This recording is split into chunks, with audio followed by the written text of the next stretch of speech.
Salve, salve moçada, sejam muito bem-vindos ao Arena Podcast, nosso espaço de conteúdo, entrevistas, debates e muito esporte. Hoje nós vamos conversar com Marina Isidro, jornalista, colunista da Folha de São Paulo, mestre e professora de jornalismo e corredora de rua, maratonista. Marina, diretamente de Londres, seja muito bem-vinda ao Arena Podcast. Obrigada, um prazer falar com você. Muito bem, o Arena está no ar graças ao apoio de Seward de Comunicação Integrada, Riboc Park Shopping Barigui, Visão Correspondente Bancário e também a Academia BRAP, nossas parceiras aqui no Arena Podcast.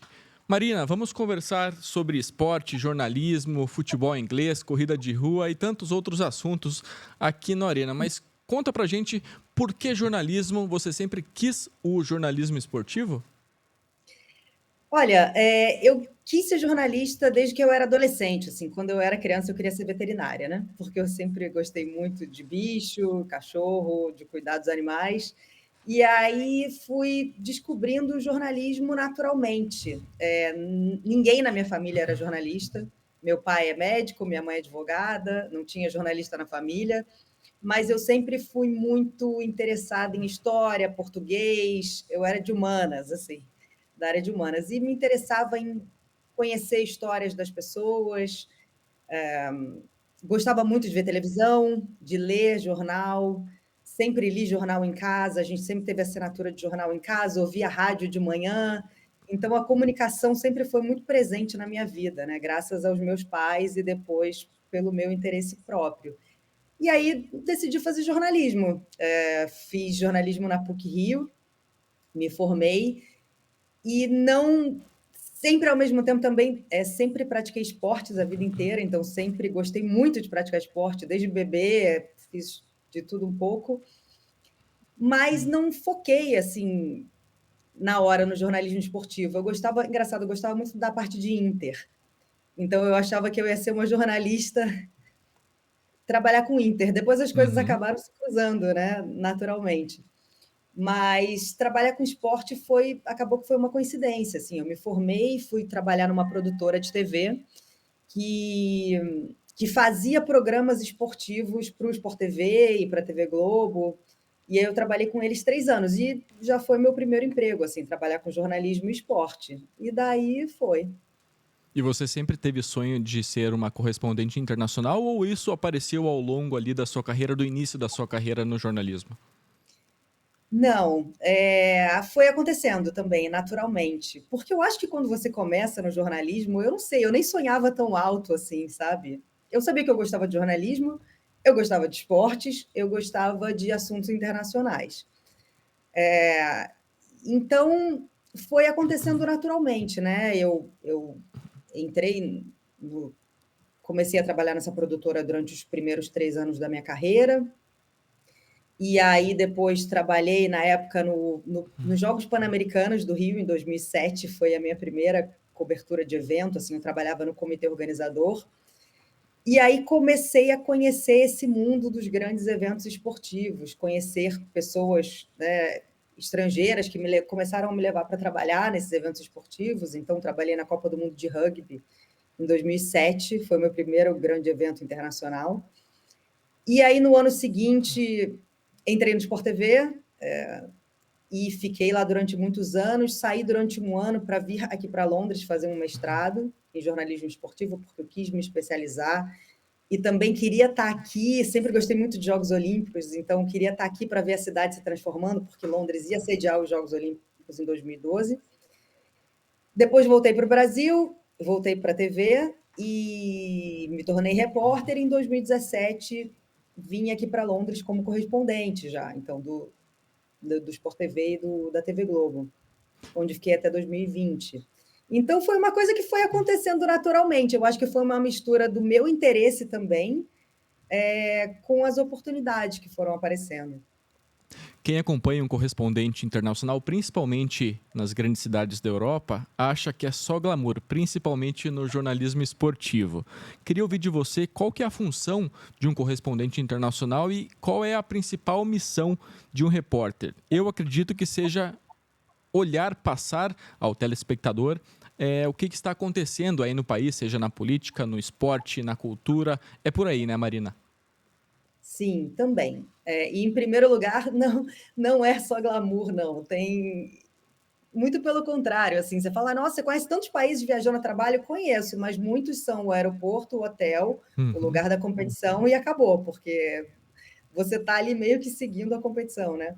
Mas é claro que assim, o jornalismo, eu sou extremamente grata ao jornalismo por ele me dar a oportunidade de conhecer tantos lugares diferentes e tantas pessoas interessantes. Então, eu acho que, primeiro, para você ser correspondente internacional, é uma coisa que eu falo também muito para os meus alunos, assim, aprendam outros idiomas. Eu acho que nós, agora aqui eu trabalho com ingleses, né? Então, pessoas que nascem falando inglês, e eu falo para eles aprendam uma segunda língua, porque nós que somos brasileiros, a gente cresceu falando português. Português serve no Brasil, em Portugal e em alguns outros poucos lugares. Então a gente vai, óbvio, aprende inglês, aprende espanhol e tal. Então eu sempre me interessei muito por aprender idiomas e isso me abriu muitas portas profissionalmente. Principalmente eu acho que para quem quer entrar, cobrir eventos internacionais, um dia se tornar correspondente, eu sempre falo, aprenda outros idiomas. Esse é um ponto. Eu acho que, de novo, um segundo ponto foi isso que você falou do glamour. Existe, claro, o grande privilégio de você estar, né, no lugar onde a notícia está acontecendo, de você cobrir grandes eventos, mas, ao mesmo tempo, você está muito mais sozinho. Porque em correspondente, muitas vezes, ainda mais hoje em dia, né, nos últimos anos, quando cada vez mais estão se adotando a função do vídeo repórter, Uhum. algo que não existia muito há alguns anos, né? Você normalmente viajava com uma equipe de 3, 4 pessoas. Você precisa ser muito mais multifunção, você trabalha bem mais, e você ainda assim precisa fazer seu trabalho de forma eficiente e passar, né, a informação correta para quem está te vendo. Então, eu acho que você tem que ter muita disposição, acho que isso é uma outra coisa que um correspondente internacional precisa, ter disposição, estar aberto a isso, sabe? A saber que você vai trabalhar bastante e, ao mesmo tempo, você vai ter o privilégio de estar no lugar da notícia. Eu acho que essa é a função do repórter. É estar ali, como você falou, presenciar aquilo que está acontecendo e tentar filtrar para o espectador de uma forma que ele entenda aquilo que está acontecendo. Eu vou te dar um exemplo. Por exemplo, eu estava aqui na época do Brexit, no divórcio do Reino Unido com a União Europeia, que era um assunto extremamente complexo até para os ingleses. Nem eles entendiam direito o que estava acontecendo. E aí, qual é a função do repórter? É você conseguir transformar aquilo de uma forma didática e explicar para alguém que não entende de política britânica o que está acontecendo, e às vezes em 1 minuto, em 1 minuto e meio. Né? Então, eu acho que essa é a função do repórter. É por isso que eu acho que é muito importante o repórter estar no lugar da notícia, porque faz toda a diferença, né? Você estar em loco do que você está sentado em casa apurando alguma coisa. Ter essa percepção de que você precisa não só contar uma história, mas contar uma história de uma forma que a pessoa entenda, ou seja, saber a sua audiência, saber para quem você está falando, né? Porque uma coisa é eu falar uma notícia de esportes dentro de um canal só de esporte. Outra coisa é eu falar na TV aberta. É outro público. É outro público. É outro público. Eu sempre falo, eu tenho que falar para minha avó. Né? Então, assim, se eu estou falando na TV aberta, eu tenho que falar para quem não é especialista em esporte. Então, eu vou usar um termo diferente, eu vou talvez contar aquilo de uma outra forma. Eu acho que essa também é a função do repórter, né? Não só você passar a informação, mas você passar com clareza. Você contar, por exemplo, a história do Brexit no mundo esportivo para o Tá na Área, por exemplo, do Sport TV e entrar num programa da Globo News, o texto tem que ser completamente diferente, mas com a mesma notícia, com a mesma informação. Exatamente, é isso. Por exemplo, se eu estivesse falando para um canal de esportes, talvez o que eu também posso contar é qual é a influência, então, do Brexit no futebol inglês, Na Premier League, né? sim. Na Premier League. Por quê? Porque agora, né, uma das coisas que o Brexit fez acontecer foi terminar com a livre circulação de pessoas, ou seja, os atletas, os jogadores de futebol europeus podiam vir aqui para o Reino Unido e trabalhar livremente, né? Trabalhar, jogar livremente sem precisar de visto. Com o Brexit, isso mudou. Então, assim, eu fiz na época várias reportagens, inclusive, impacto do Brexit no esporte, que é uma coisa que, como você disse, para a Globo News, ou para a CNN, ou para algum canal de notícias, é outra abordagem, né? Talvez você vai falar mais da influência política, do que muda na vida das pessoas, no nosso cotidiano, né? Sim, de fato, saber a sua audiência, saber quem é o seu espectador, né, ou o seu leitor, sem dúvidas, é parte fundamental também da função de qualquer repórter, né? E de Com um certeza. correspondente internacional, mais ainda, porque você está falando de assuntos que não fazem parte do dia a dia das pessoas. No caso, por exemplo, de eu estar aqui na Inglaterra e falando com alguém do Brasil. Bacana. Você falou sobre a sua atuação como professora em uma universidade em Londres. Como você foi recebida pelos alunos aí britânicos, ingleses, na universidade? Como é que eles te receberam? Te receberam bem? Sim, super bem, eu adoro os meus alunos. Nossa, eu sou aquela mãe orgulhosa dos alunos, sabe? Que fica super feliz quando eles se formam e conseguem emprego. Eu dou aula no mestrado de jornalismo esportivo na St. Mary's University, aqui em Londres, e eu fiz esse mestrado há 12 anos, né? Então, na época, no ano dos Jogos Olímpicos de Londres. E eu cheguei a morar um tempo no campus, então vivi bem essa vida de universidade, que a gente não é tão comum no Brasil, né, de você morar dentro da universidade. Uhum. Acontece, mas não é a regra, né?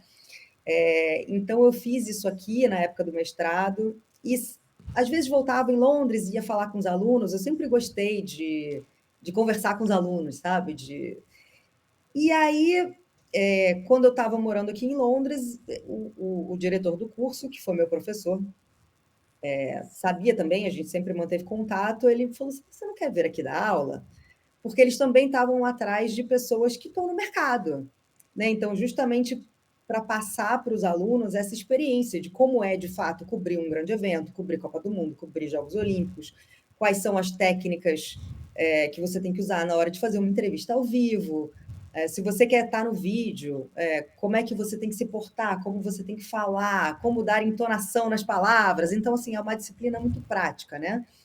E aí os alunos, são alunos britânicos e também tem alunos estrangeiros, tem brasileiros, tem, enfim, europeus, americanos, tem gente de todos os lugares. E gente que, às vezes, não necessariamente vem de uma formação em jornalismo, mas quer se especializar em jornalismo. E saem de lá, como é um curso de mestrado, né, para o mercado de trabalho, assim. Então, eu tenho uma ótima relação com eles. E você tem Adoro. alunos brasileiros? Eu já tive um brasileiro no último ano, e conheço outras 2 brasileiras que já fizeram esse curso também, não no meu ano, né? Mas que, enfim, por causa do curso a gente criou contato e manteve contato. Fazendo um paralelo, traçando uma linha do tempo com a sua graduação, ao longo dos seus 4 anos de curso de jornalismo no Rio de Janeiro, o que você não estudou e que está ensinando agora que faria diferença na sua carreira no telejornalismo? Olha, boa pergunta. Mídia Eu acho que social? então, mas isso nem tinha. Ai, que horror, né? Tô aqui entregando minha idade, mas não, quando eu estava na PUC não tinha Twitter Não tinha. ainda. Não tinha, era muito diferente. Era muito diferente, era muito diferente. Como se portar em frente às câmeras? Isso eu fiz, não, eu fiz. A gente Fez? tinha aula de telejornalismo, eu fiz um estágio na TV PUC como repórter, que eu adorava. Foi assim a minha primeira, né, primeira vez que eu fiquei na frente das câmeras. Eu adorava.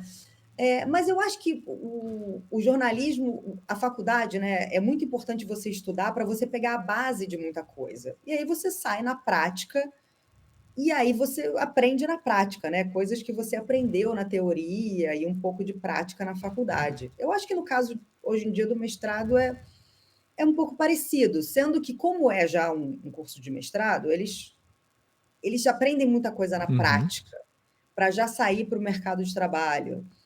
E hoje em dia tem que aprender que o jornalismo é mais difícil do que era quando eu estava na PUC, porque exatamente por causa das redes sociais, né? E por causa dessa. E porque hoje um jornalista precisa ser multifunção. Então, eles têm que aprender de tudo um pouco. Eu falo para eles: vocês podem não sair daqui especialista em nada, mas vocês não vão sair especialista em ser um repórter, ou ser um operador de câmera, ou ser alguém que vai escrever para um site, ou falar para uma rádio, mas você tem que aprender isso, porque hoje em dia o jornalismo você precisa ser versátil, né? A essência do jornalismo não mudou. As fontes, a apuração, mas o formato, a forma como se apura uma notícia hoje em dia é completamente diferente. Não é mais o Sim, e-mail, não é mais no telefone, é o WhatsApp, é aquela mensagem rápida, é rede social. É muito mais veloz, muito mais dinâmica. você aprende, você vê a confirmação, às vezes, de uma notícia pelas redes sociais. Você tem que seguir os atletas nas redes sociais, as confederações, as organizações. É um outro jeito, né? É claro que a gente ainda usa o telefone, vai presencialmente, mas hoje em dia existem mais ferramentas, né? Então, assim, não tem como hoje, por exemplo, um jornalista. Você pode não gostar de estar no vídeo, mas eu acho que você tem que saber fazer alguma coisa para o vídeo, porque hoje em dia, se você escreve para um site, o seu chefe pode chegar e falar: grava ali um videozinho para as nossas redes sociais, chamando a sua reportagem, ou falando desse determinado assunto. Hoje em dia é muito mais multimídia, né? Então, mesmo que não seja sua praia, né, ser um repórter ou ser um produtor, você tem que saber um pouco de tudo, né? E E ainda complementando isso que você falou do correspondente internacional, o correspondente internacional é o produtor, o repórter, o editor, o operador de câmera, tudo às vezes todo uhum. mundo na mesma função, né? Quer dizer, tudo em uma pessoa só. Então, quem não é versátil e não está disposto e aberto a aprender, eu acho que hoje em dia vai ficar muito rápido fora do mercado. E você falou em como ser multimídia, você faz isso na coluna da Folha de São Paulo. Você escreve, mas você também precisa gravar materiais multimídia.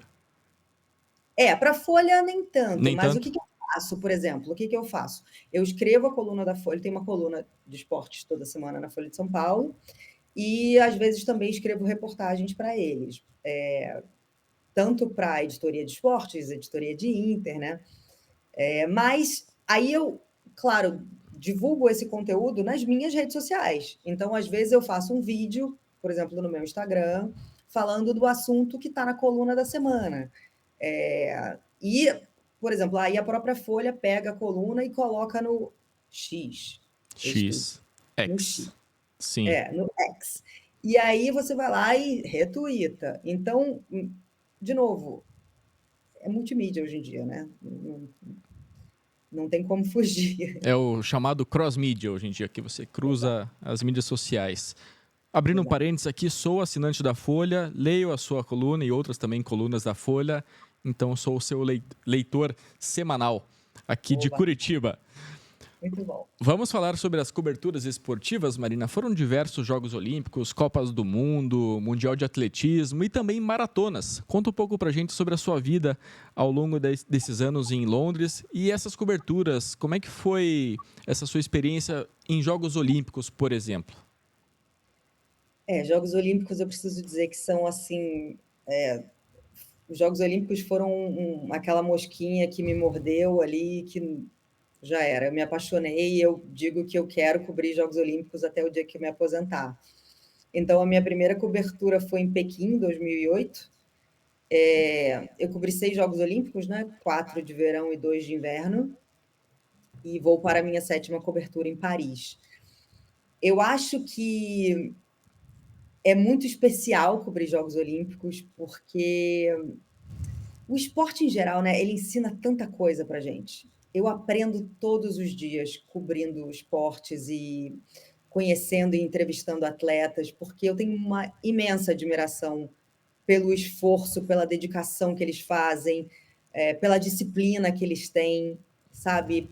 Os atletas que dedicam a vida inteira deles por um momento, por um dia nos Jogos Olímpicos. Então, é uma vida por um dia, né? E isso é muito louvável. Quanto eles abrem mão para estarem ali naquele momento.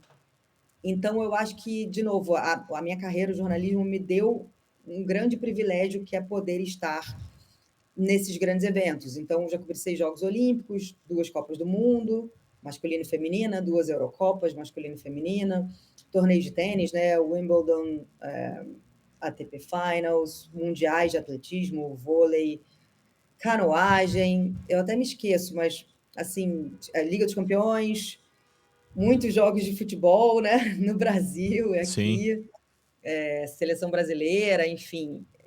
E, e realmente, assim, é muito especial, né? É difícil lembrar de algum momento mais especial que o outro. Eu realmente amo muito os Jogos Olímpicos. É um momento que eu espero a cada 4 anos, né? E para quem não conhece a cobertura de uma Olimpíada, como é que funciona o trabalho de um repórter? Por exemplo, Jogos Olímpicos de Pequim. O repórter precisa estar por dentro de todos os esportes ou é dividido em esportes, em modalidades para cada profissional? Como que funciona? Não, depende. Aí depende da cobertura de cada meio, né? Porque eu já cobri esses Jogos Olímpicos por empresas diferentes. Então, Pequim, vamos lá, que foi a primeira cobertura.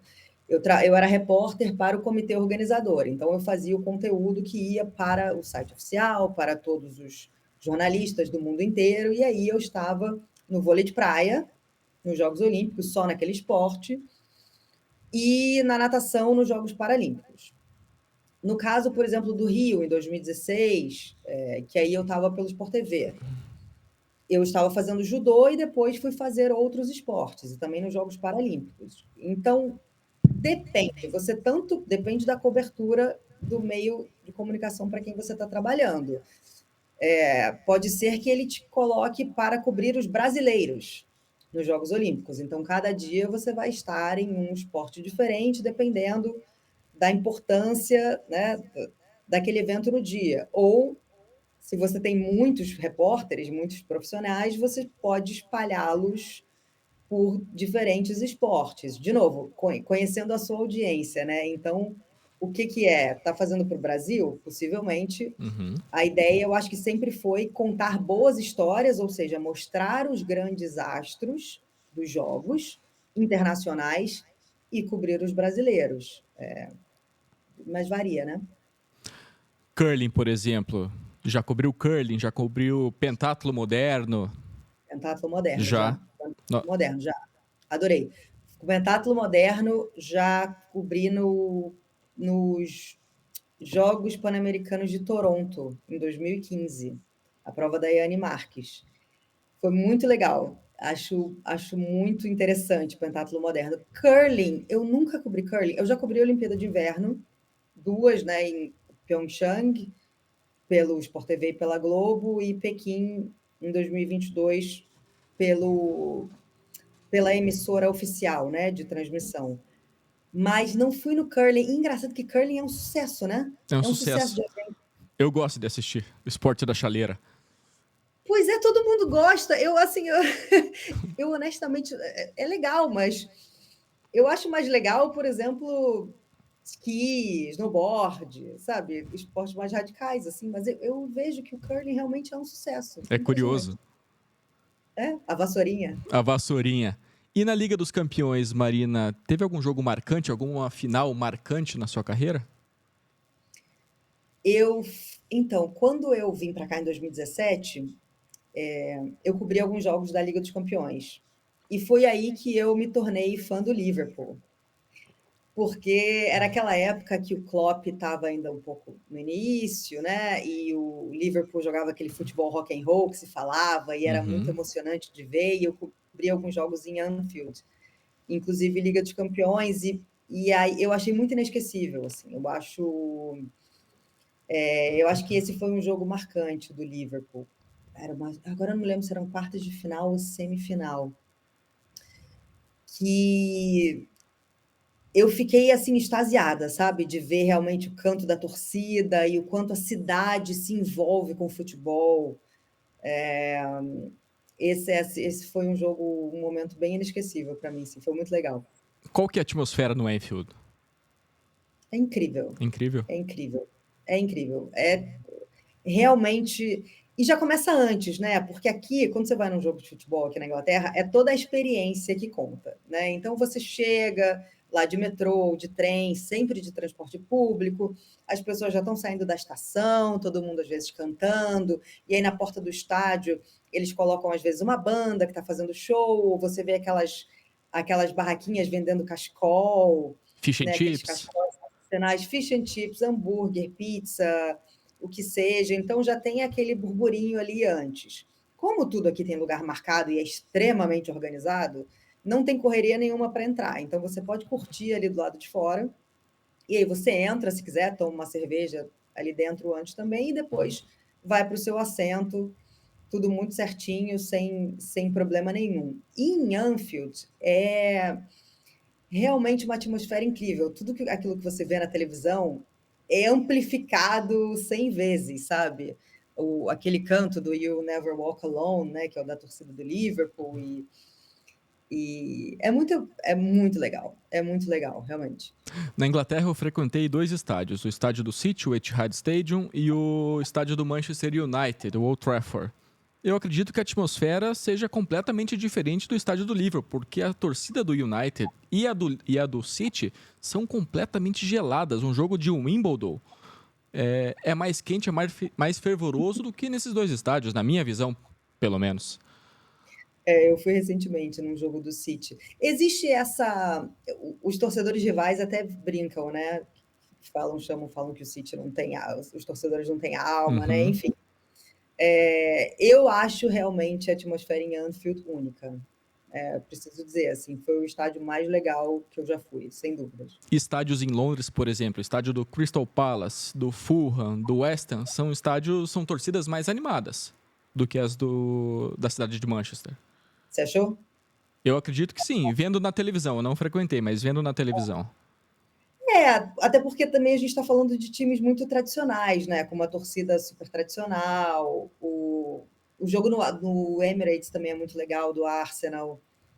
Eu acho que todos, assim, e também o que eu falo também para quem vem aqui é que às vezes as pessoas vêm visitar e ficam muito ligadas em querer ir num jogo da Premier League. E é muito difícil conseguir ingresso, né? Uhum. Mas assim, se você for num jogo de um time da segunda divisão, da terceira divisão, é tão legal, é tão legal. São normalmente estádios, às vezes tem uns estádios mais novos, outros mais antiguinhos, mas você tem toda a experiência, sabe, de ir num jogo de futebol na Inglaterra, de uma forma até mais acessível, sabe? São também experiências super legais. Ou ir num jogo de futebol feminino, em que você tem exatamente a mesma experiência de um jogo de Premier League, você indo num jogo da Women's Super League, que é da WSL,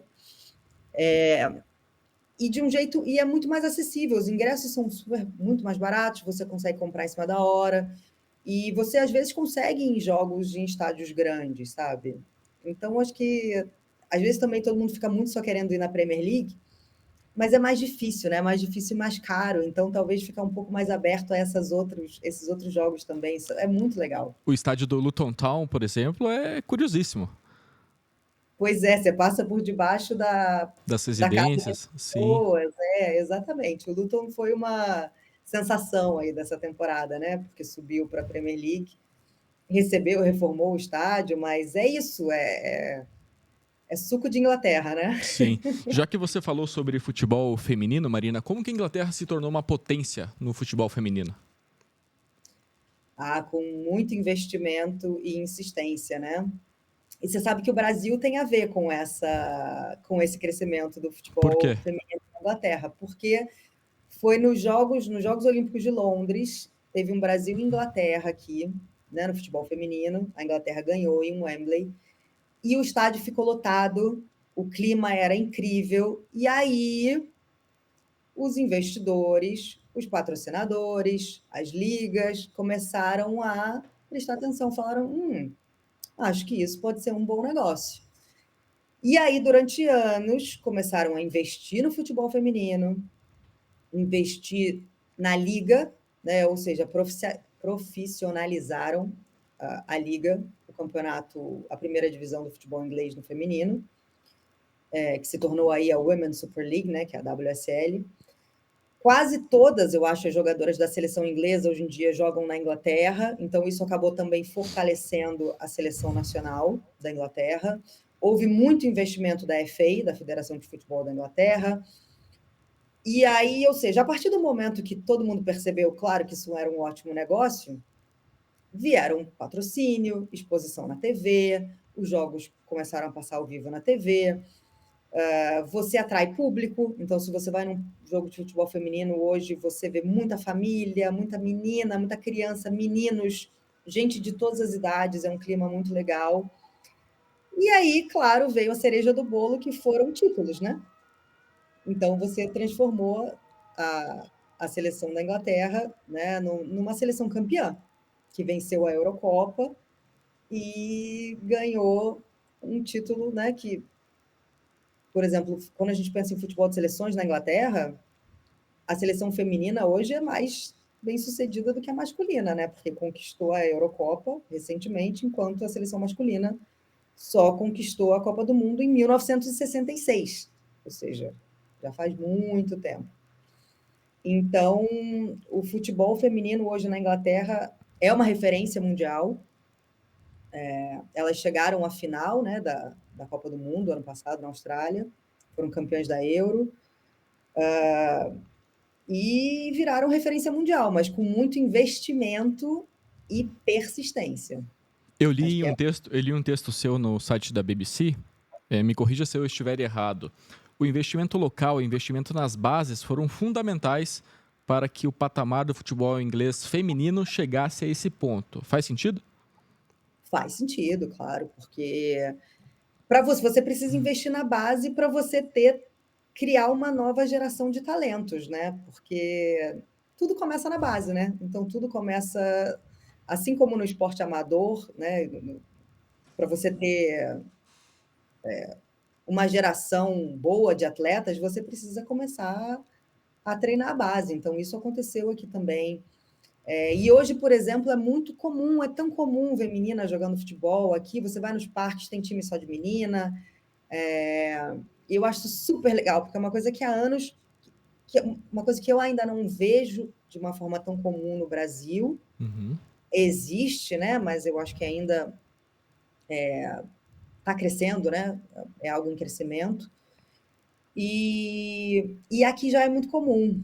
Então, sem dúvidas, é um investimento da base até o profissional. Que legal, já está enraizado na cultura do inglês, da cultura inglesa. Eu vi esses dias não, há alguma semana já, que algum time aqui do futebol brasileiro de Série A encerrou as atividades do futebol feminino. Não sei se foi o Santos ou o Atlético Mineiro, não me recordo agora. Mas isso é triste, né? Porque desestimula aí a prática, principalmente no futebol feminino pelas mulheres. É péssimo. É péssimo. É péssimo. Eu acho que hoje em dia, quem não investe em futebol feminino está muito mal assessorado, desculpa, assim, em termos de negócio, porque primeiro que você está excluindo metade da população do planeta, né? Que pode usar a sua marca, comprar a sua marca, ir aos estádios, assistir aos jogos. E assim, eu acho que a última Copa do Mundo de futebol feminino, que eu estava lá também na Austrália, que foi de altíssimo nível, é impressionante ver o quanto o futebol de seleções feminino cresceu no mundo inteiro e fez todo mundo ver que é algo que não tem volta. O crescimento do futebol feminino não tem volta. É só daqui para mais. Então, assim, realmente É triste, né? é triste, é patético. E como tudo na vida, tudo tem o seu lado ruim. Eu quero perguntar sobre sexismo, misoginia, preconceito. Existe ainda esse tipo de atitude no futebol feminino? Falando na Inglaterra. No Brasil nós sabemos que isso existe, infelizmente. Mas na Inglaterra existe isso ainda? Existe, né? Existe, sem dúvidas. Eu acho que isso não é um fenômeno, é um mal do mundo, né? Existe. Eu acho que talvez a diferença aqui é que isso seja muito menos tolerado, né? Então, como o investimento, como eu disse, o investimento no futebol feminino já começou há mais de uma década e de forma pesada, Talvez isso seja algo que seja, sabe, você ter uma atitude sexista, misógina, talvez sejam atitudes menos toleradas, mas infelizmente o ser humano, né, enfim, é capaz ainda de fazer essas coisas. Então Sim, existe sem dúvidas. infelizmente. Temos que trabalhar e fomentar esse tema para que cada vez menos se fale sobre esse assunto dessa forma, né, dessa maneira. Vamos falar de coisa boa, Marina. Vamos falar sobre corrida de rua. Como é que surgiu essa sua paixão pela corrida?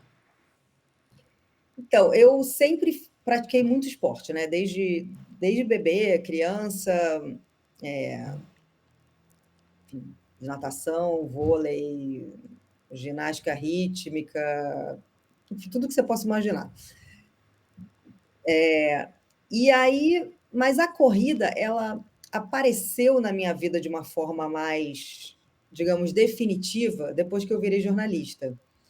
Porque ela virou uma grande solução para quem não tinha rotina, né? Então, assim, algumas profissões, como o jornalismo, algumas profissões têm mais ou menos rotina. O jornalismo você não tem muita rotina, então você não tem fim de semana, feriado, às vezes você está trabalhando de manhã, às vezes à noite, você está viajando. Então, a corrida ela se encaixa muito bem nisso, porque ela é muito fácil, né? Se você coloca uma roupa, um tênis na mala e vai. Então, você tem um tempo livre, sai para correr na rua, atrás do hotel. Uhum. E aí eu comecei, de fato, eu saí de ser aquela pessoa que corria na esteira da academia só para fazer um aeróbico para alguém que foi correr na rua.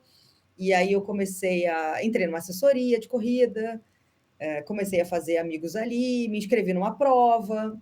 Isso a gente está falando de 15 anos atrás, né? Mais ou menos. Aí você se inscreve numa prova de 5 quilômetros, gosta, você fala, vou fazer 10. Tá. Gostei, vou tentar fazer uma meia. E aí você vai se envolvendo cada vez mais, né? E aí e por aí vai. Aí depois da meia, será que eu consigo fazer uma maratona? E assim é a corrida na minha vida. E eu não consigo ver a minha vida hoje em dia sem a corrida. Pratico outros esportes, mas a corrida ela me faz muito bem, física e mentalmente. Ela faz bem de tantas formas, sabe? Que eu não consigo hoje em dia me ver sem correr. E Londres oferece bons lugares, bons parques para a prática da corrida? Nossa, assim, você vê gente correndo o tempo inteiro aqui, porque tem muitos. Aqui não tem praia, mas tem parque, né? Então, aqui tem parques incríveis para correr, você pode correr na rua, tem todo tipo de superfície, plano, subida. Você pode correr na beira do rio Tâmisa também, se estiver ali por Uhum. perto.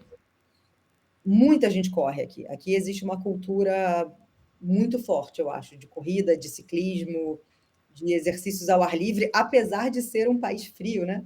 As pessoas são guerreiras. E aí eu aprendi a ser guerreira também e sair para correr na rua no inverno. E você, com uma assessoria de esporte, assessoria de corrida, você cumpre a sua planilha ali bonitinha, toda regrada. Como é que é a tua rotina de treinos na Inglaterra? Então, eu voltei para uma assessoria de corrida, né, para Toscano, do Rio de Janeiro, para treinar com a Luciana Toscano, especialmente para Maratona de Londres. Então, até quando eu estava fazendo várias meias, eu corria meio tipo com algumas planilhas que eu já tinha, ou pegava de sites que eu gostava, ou pegava planilhas e fazia. Para a Maratona de Londres, aí maratona é diferente, né? Então eu acredito que para maratona é outro nível de É outro preparação que nível. você precisa ter. Então, aí eu comecei a treinar com a Toscano, e mesmo à distância, assim, eu sabia que eu queria treinar com ela, e perguntei se ela podia me treinar à distância. Ela falou, claro que sim. E aí a gente conversou durante todos esses meses. Ela me passava planilhas. Eu comecei a treinar para a maratona em dezembro, né? A maratona foi domingo 21 de abril. Então eu comecei a fazer uma base em dezembro e comecei a planilha de fato às 16 semanas em janeiro, correndo 4 vezes por semana e aí fazendo aqueles treinos específicos, né? Então, um dia da semana você tem que fazer um treino de tiro, o outro é um treino de subida, o outro é um treino. Enfim, você vai intercalando ali os diferentes tipos de treino que você precisa para conseguir aguentar tanto tempo de prova e faz o treino longo no fim de semana. E junto com isso eu também claro, fui antes ao cardiologista, né? Fiz exames médicos para ter certeza que estava tudo em cima, exame de sangue, então fiz um check-upzinho. E aí, beleza, tudo certo. Comecei a treinar com a planilha e também tendo o apoio de uma nutricionista que para me ajudar ali, né? Porque parece que não, mas faz muita diferença, né? O que você tem que comer antes, depois do treino, Sim. quando você está treinando com volume maior, quando o que você precisa naquele momento, ou durante o seu treino longo, no pós-treino, o que você precisa tomar para se recuperar melhor. Então, eu acho que para uma maratona, ter a ajuda de uma nutricionista, de uma treinadora, assim, pode fazer muita diferença, sabe? E eu me senti muito mais segura com isso, fez toda a diferença para mim. Eu tô lendo um livro do Hugo Farias, não sei se você conhece, o maluco que fez 365 maratonas em 365 dias, ou seja, uma maratona por dia. Ele fez em Americana, São Paulo. Esteve aqui ontem no Arena Podcast. E tem um capítulo do livro que é o seguinte: você é o que você come. Então a alimentação, a hidratação é muito importante antes, durante e depois desse processo de maratona, principalmente, né, Marina? Nossa, que ídolo, ele tá bem? Ele tá bem? Ele tá bem, tem 45 anos, 2 filhos, não sei quais serão as sequelas ao longo da vida, mas ele tá bem de saúde. Que exemplo, que exemplo, Depois nossa. procura no Instagram, Hugo Farias 365. Interessantíssima a história dele. Nossa, que feito incrível. Vou procurar com certeza. Parabéns, Hugo. De verdade, assim, minha imensa admiração, porque correr uma maratona já é. Uma maratona por dia, Nossa, impressionante. nossa, impressionante. Não, mas total, assim, eu acho que você é o que você come, o jeito como você dorme, o que você, né, é isso, como você treina, se hidrata. Eu acredito que tudo na vida vem com disciplina e dedicação, sabe? Então eu realmente acredito nisso. E você vê o resultado, né? Quando você de fato vai dormir na hora que tem que dormir, você fala: não, hoje eu não vou sair, eu não vou beber, porque eu preciso Uhum. acordar cedo amanhã para treinar. E aí você come direito, né? Você precisa de certos nutrientes ali. E principalmente as mulheres, né? Porque mulheres têm necessidades diferentes das dos homens. Então, mulheres menstruam, a gente perde mais ferro, né? Então, você precisa de fato ter uma orientação ali, porque até para você ter um ciclo de treino de maratona bom, né? Que você fique feliz, porque senão você vai ficar frustrado e sem dúvidas, assim, quando você treina certo, come bem, se hidrata bem, o resultado vem, sabe? Isso realmente não tem preço. Quais maratonas você já fez? A de Londres e mais alguma? Eu fiz duas, eu Duas. fiz Paris em 2012. E aí, só que Paris eu fiz assim, era a minha primeira maratona, eu só queria completar, e então eu não estava preocupada com o tempo. Eu acho que eram outros tempos também, né? Eu fiquei impressionada, desculpa, em como eu encarei esse ciclo de maratona de uma forma diferente esse ano. Porque o quanto mudou o, o, a questão de nutrição, de ciência esportiva, de equipamento, de tênis, tudo, tudo avançou muito. Então, hoje em dia, agora, eu me senti muito mais bem preparada para esse ciclo de maratona. E, claro, aquela primeira lá em Paris, eu estava morando em Londres na época, né? Eu só queria completar. Então, Uhum. claro, eu tinha um treinador, eu tinha tênis, roupa de corrida, eu tinha o meu relógio de corrida. Foi tudo certo, mas era aquilo, eu não tinha uma ambição de tempo, nada. Agora foi diferente. Então agora eu sou uma corredora muito mais experiente no sentido de conhecer o meu corpo, né? E mesmo estando 12 anos mais velha, eu completei a maratona em 37 minutos a menos. Olha só que maravilha. A sensação quando você chega no pórtico é sensacional, né? É fantástica. É fantástico. Nossa, é um alívio de tipo conseguir, sabe?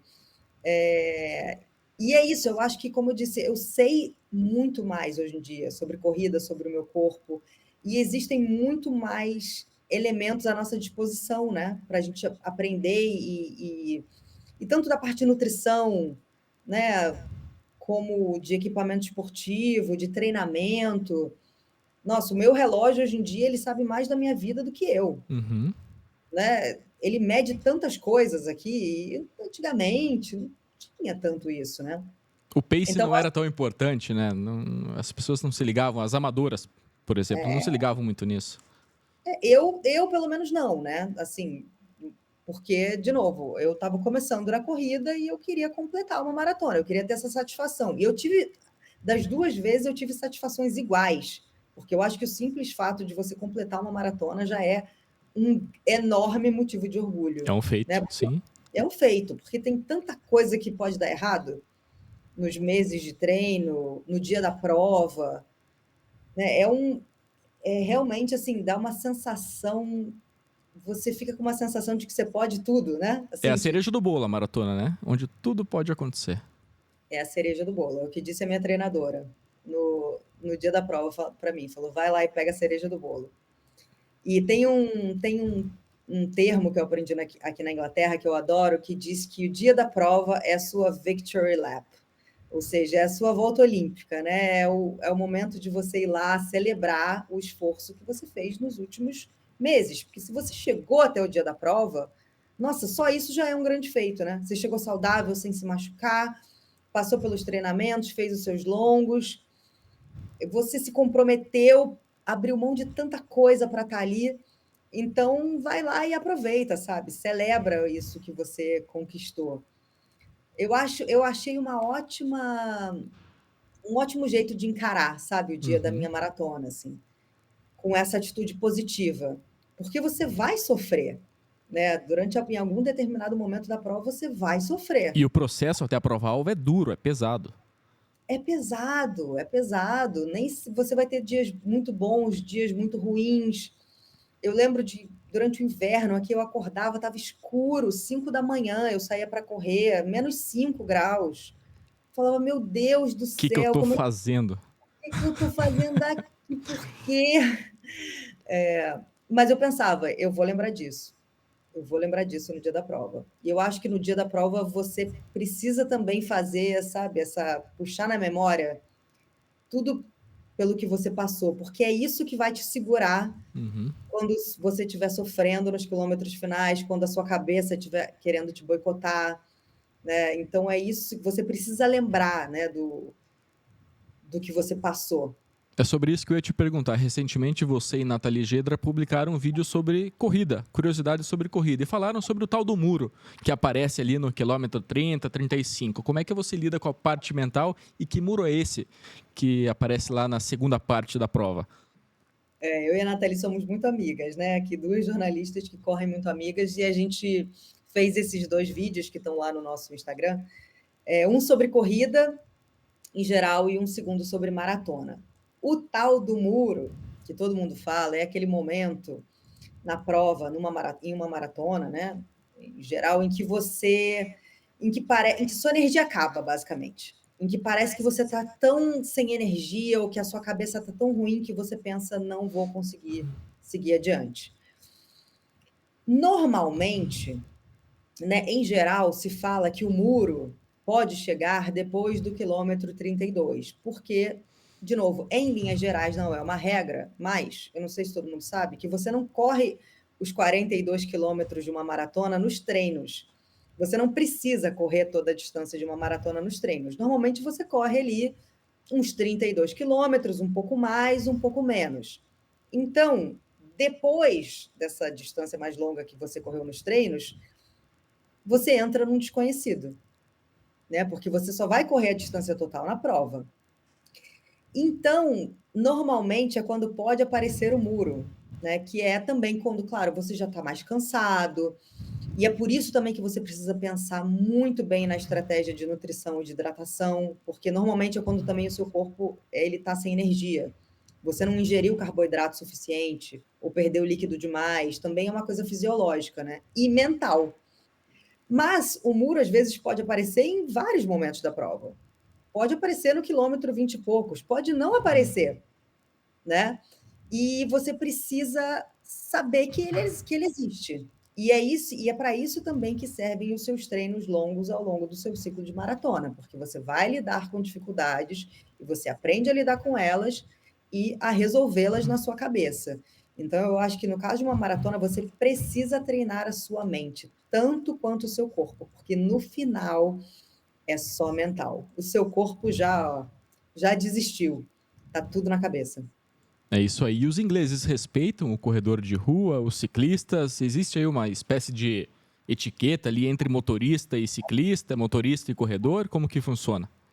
É, respeitam, respeitam. Mas é Respeito? claro que a gente também respeita, né? Então, por exemplo, é, eu acho que assim, o mais forte vai protegendo o mais fraco, né? Então, o motorista tem que respeitar o ciclista, que respeita o corredor.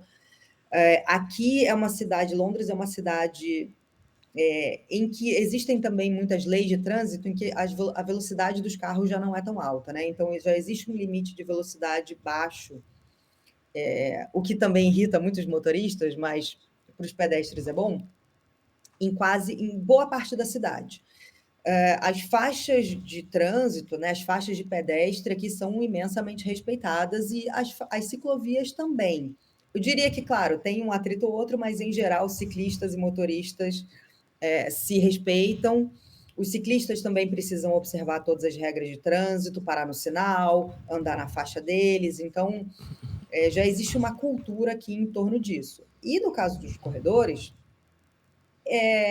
eu eu vejo que existe esse respeito também, sabe? Claro, eu vou correr na calçada, se eu precisar ir para a rua, porque tem algum motivo para eu estar na rua, o carro vai me respeitar, porque ele está me vendo ali. É, existe muito lugar para correr nos parques. Então, eu diria que, em geral, é uma convivência Harmoniosa. respeitada. Sim. É. Faz parte.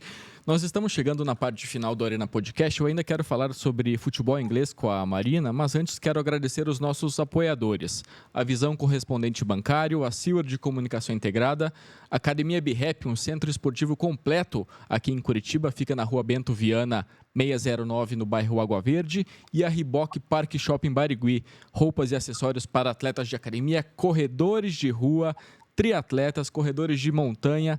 Riboc, uma loja fantástica, vale muito a pena conhecer ali no Parque Shopping Barigui, em Curitiba. Marina, sobre futebol inglês, sobre o Liverpool, vamos falar sobre Jürgen Klopp. Como é que você vê a saída do Jürgen e o legado que ele deixa no Liverpool, que ainda briga pelo título da Premier League? Ainda briga, mas está cada vez mais longe agora, né, gente? Ai, que pena. Pois é, é, olha, o Klopp realmente eu acho que ele entrou ali para o hall de treinadores que nunca serão esquecidos na história do futebol inglês. Eu acho que não só pelo que ele fez, ele deu ao Liverpool, né, um título de Premier League, um título de Liga dos Campeões, mas pela forma como ele se envolveu com a cidade, com a comunidade. Ele é amado, né, pelo, pelos ingleses, né, pelas pessoas de Liverpool, principalmente pelo clube, e ele, sem dúvidas, deixa um legado enorme. Ele já está há muitos anos, né? Então eu acho que é natural, eu acho que a saída dele é algo inevitável. O anúncio, o timing do anúncio, acho que pegou muita gente de surpresa, mas a saída dele eu acho que é algo inevitável. Estão agora vendo o substituto, né? Quem será o substituto de Jürgen Klopp no Liverpool? E na época da saída, né, os jogadores até falaram, ou até se falou que, nossa, isso vai ser até um incentivo para que os jogadores, né, ganhem mais títulos, joguem por ele. Infelizmente, eu acho que o título da Premier League não vai sair, mas Klopp fará muita falta, sem dúvidas. Até porque ele é um personagem, né? Sim. Então ele é aquele cara que, quando ele entrou no Liverpool, ele falou I'm the normal one, né? Porque o José Mourinho tinha falado I'm the special one, e ele falou, né, eu sou o especial, e aí o Klopp, assim que chegou no Liverpool, arrancou gargalhadas de todo mundo falando, não, I'm the normal one, eu sou o normal, né? Então, ele tem algumas tiradas muito engraçadas, às vezes também não está muito de bom humor, mas, né, compreensível, também. Mas eu acho ele certamente vai fazer muita falta. Mas que, enfim, é a vida também, né? Que é o que ele acredita que seja melhor para ele. Claro que eu acho que ele imaginava que gostaria de sair com o título da Premier League, mas ainda não está decidido, né? Não, Arsenal, City e Liverpool ali brigam pelo título. Pois é. Eu Mas traria Xabi Alonso, técnico do Bayer Leverkusen. Pois é, se falou muito nele, né? Mas depois já. Assim que o Klopp anunciou a saída, o Xabi Alonso entrou ali como um dos cotados, né? Até pela história que ele teve no Liverpool, por tudo que ele estava fazendo no Bayer Leverkusen. Depois isso não se concretizou. Então, sempre tinha um nome, né? Agora parece que eles estão cada vez mais perto de anunciar um substituto. Quais são os nomes mais fortes? E eu achei até a forma como o Klopp lidou com isso muito profissional, né? Porque ele deu para o Liverpool muito tempo para se programar, né? Então, para programar a saída, né? Enfim, agora o nome mais cotado é o do Arne Slot, que treina o Feyenoord. Não sei se estou falando corretamente. Exatamente. Time do Igor Paixão, centroavante brasileiro aqui de Curitiba. Ah, bom, então. Pois é. Agora só está todo mundo na cola dele para saber se ele vai realmente fechar com o Liverpool. Muito bem. Marina, chegamos aqui na parte final do nosso Arena Podcast. Mensagem final aqui para os nossos internautas, nossos youtubers e também quem está acompanhando no Spotify. Quem quiser ingressar, começar no jornalismo esportivo, qual a mensagem, qual o conselho que você deixa? Olha, eu diria que, enfim, o que eu já falei no início, tá? Seja curioso. Eu acho que você tem que ser curioso. Não ter vergonha de fazer perguntas, né? O jornalista não precisa saber tudo, mas ele precisa perguntar, porque ele não sabe. Então, a nossa função é fazer perguntas. Eu diria, se informe por fontes confiáveis. Hoje em dia, eu acho que a gente vive uma crise até de identidade do jornalismo, né? Com produtores de conteúdo se misturando com jornalistas profissionais, novas mídias, e isso, às vezes, confunde muito as pessoas, né? O que é jornalismo profissional e o que não é jornalismo profissional. Então, eu diria para consuma fontes de jornalismo profissional, porque são pessoas comprometidas com credibilidade e com a qualidade da informação. Seja aberto a aprender, e eu acho que a ser versátil, até você descobrir o que você gosta. Se você quer, por exemplo, trabalhar num determinado local, entra lá, sabe? Aceita qualquer vaga que aparecer, entre e depois você se encaminha para a função que você deseja. Eu acho que seja humilde, seja aberto a aprender, aprenda idiomas, leia jornal, e seja insistente. Jornalismo é uma profissão difícil, não é fácil. Saiba que você vai abrir mão de muita coisa, você vai perder casamentos, aniversários, feriados, fins de semana, mas ao mesmo tempo você vai ter uma vida incrivelmente divertida e feliz e satisfatória, sabe? Então eu agradeço todos os dias por eu ter escolhido fazer a faculdade de jornalismo, porque eu sou muito feliz na minha profissão, muito feliz. Eu tenho muito orgulho de ser jornalista e nossa, eu não posso indicar mais o jornalismo, mas é isso. Você precisa se dedicar, sabe? Assim como em todas as profissões, né? Mas vale a pena, o esforço vale a pena. Muito bem. A parte da profissão foi interessante, mas a parte que eu mais gostei aqui da nossa conversa foi a parte da corrida de rua, porque é uma versão da Marina que a maioria das pessoas não conhecia. Porque todo mundo vê ela na telinha, na rede social, mas a parte da corrida, o processo, o sofrimento, você ouve aqui agora no Arena. Que medalha é essa? Aí, ó, aqui, ó, Maratona de Londres. Olha que bonita.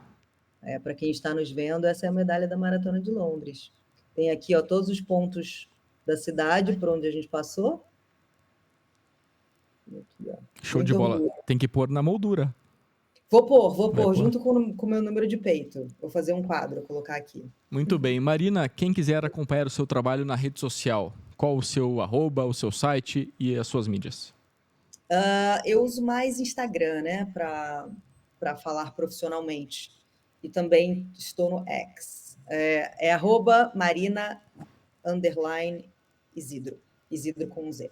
Muito bem, siga lá Marina Isidro no Instagram e também no X. Siga também e se inscreva no canal do Arena Podcast, acompanhe nosso trabalho e fique muito bem informado sobre vários esportes, jornalismo esportivo e principalmente corrida de rua. Pessoal, muito obrigado pela audiência, muito obrigado pelas participações.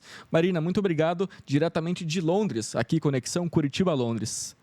Foi Valeu. um prazer. Adorei o papo. Um beijo. Valeu, até mais. Tchau, tchau. Pessoal, até o próximo episódio. Tchau.